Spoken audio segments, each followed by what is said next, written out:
Next on the news at 10, some of Tuscaloosa County's top citizens were honored tonight. Hear what they had to say about being recognized straight ahead.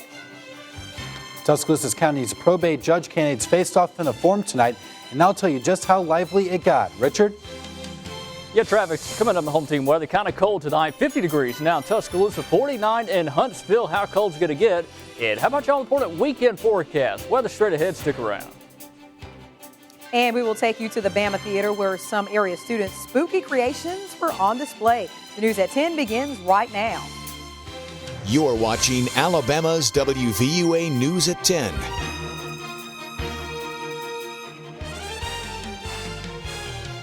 Good evening, I'm Tamika Alexander. Thanks for joining us. We begin tonight in Tuscaloosa where the county's probate judge candidates took center stage at Central High School. The candidate forum sponsored by the Chamber of Commerce of West Alabama and the League of Women Voters of Greater Tuscaloosa brought in a good crowd and a very lively debate. Now, WVUA's Travis Leader was there, and join us now live with more, Travis. Yes, Tamika. It was estimated that more than 300 voters attended tonight's candidate forum, and most of them were on the edge of their seat as Tuscaloosa County Sheriff Ted Sexton and incumbent probate judge Hardy McCollum went toe-to-toe on the issues.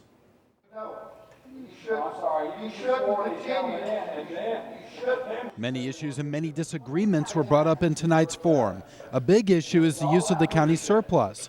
Sheriff Sexton says if you aren't going to spend all the money you tax, don't tax so much. If we're not going to use it, then we need to talk about giving it back so that we can reduce sales tax on groceries, pharmaceuticals, and medical appliances. But Judge McCollum says Tuscaloosa County wouldn't have the jobs it currently has without these extra funds. Whatever you need to be able to provide infrastructure to allow a Mercedes or a supplier for Mercedes to locate in your community, it's important to have those funds available. Sexton says Tuscaloosa County incomes are unacceptably low, though, and he claims it's partly because of the lack of good-paying jobs in the county not tied to Mercedes.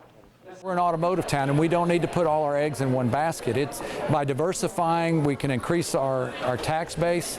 We'll be able to bring in higher pay, high-tech jobs. McCollum says the incomes are low not because of the automotive sector, but because of college students and mental patients that reside in the county. It skews the numbers. If he knows a little bit about economics, you can figure it out real quickly. Now, if you weren't able to make it to the forum tonight, don't worry. You can see it right here on WVUA TV Thursday night at 7. Tamika? Thanks, Travis. Now, a closer look at the probate judge race. You may be familiar with the names and faces of the two candidates running for the job, but some people may be wondering what exactly does a probate judge do? WVUA's Jennifer Edwards takes a closer look. When it comes to being probate judge, political expert Bill Stewart says something that might surprise you. The job does not require a law degree.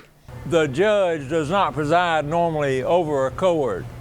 If you were to ever go into a courtroom and see a judge and a jury, you'd know you weren't in a probate court because they don't ever use juries. According to local attorney Joel Dora, the probate judge of Tuscaloosa County serves two functions. The part of the court system that deals with administration of estates, like when a person passes away and we're probating a person's will, also guardianships. They issue marriage license. They are in charge of recording deeds and keeping the records of deeds and land transactions in the county. And Dora says the probate judge also serves as the county administrator, including sitting on the county commission, handling all administrative duties in terms of all of the county departments as far as payroll or administrative services ultimately report to the probate judge. Dora says most people do not understand how much the probate judge affects the county. All the functions that we normally associate with a mayor or a council being able to do for a city, that the judge does that for the county. Voters will decide who will be the next probate judge for Tuscaloosa County on Tuesday, November 6th. Reporting in Tuscaloosa County, Jennifer Edwards, WVUA News. And speaking of the election, if you are planning to vote with an absentee ballot, the deadline to register is quickly approaching. You have until 5 p.m. Thursday, November 1st to register for your absentee ballot. You have until noon on election day to turn it in, and you must turn it in yourself. If you mail in your absentee ballot, it must be postmarked by November 5th. The deadline to register to vote has already passed. Well, if you were looking up at the sky around 5:35 this afternoon, you might have seen something strange. A meteorite from the asteroid belt streaked the sky over Alabama. Officials with NASA's Marshall Space Flight Center said this evening that they have indications that it did crash somewhere in North Alabama. Those who saw the fireball fly across the sky say the sight was once in a lifetime. I could just see this huge fireball going across the sky right above the quad. And didn't hear anything, just saw it for a split second. It was very bright, being daytime. I never thought you could see shooting star meteorite in daytime. Now, viewers also said the meteorite appeared larger than the airplane flying behind it. The sonic boom from the meteorite registered on a seismograph in Huntsville.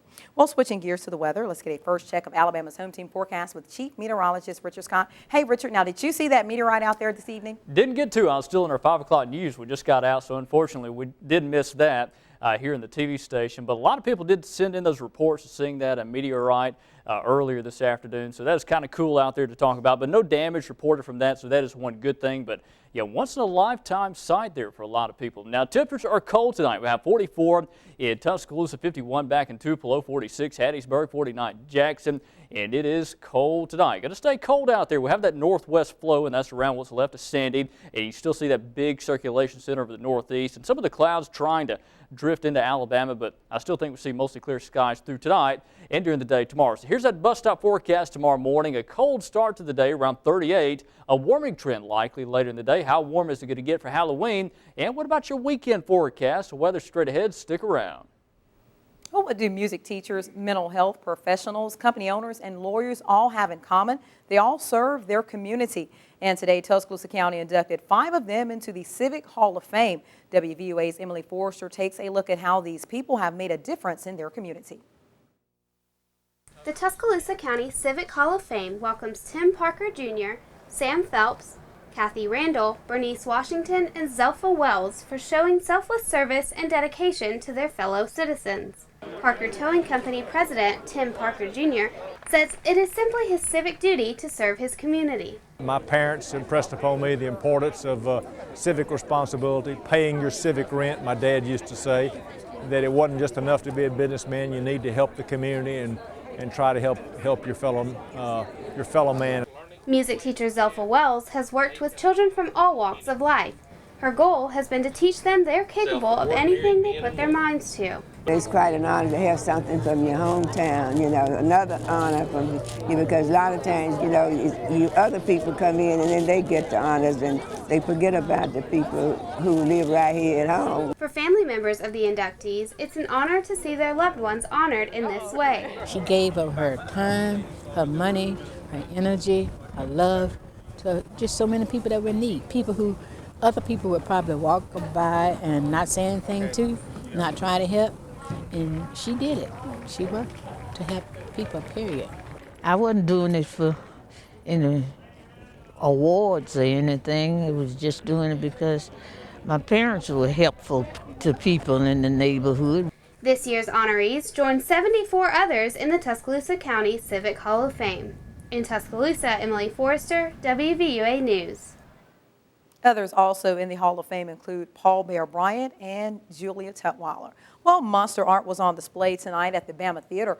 Artists from around Tuscaloosa got together to recreate monster drawings from first graders at Tuscaloosa Magnet School.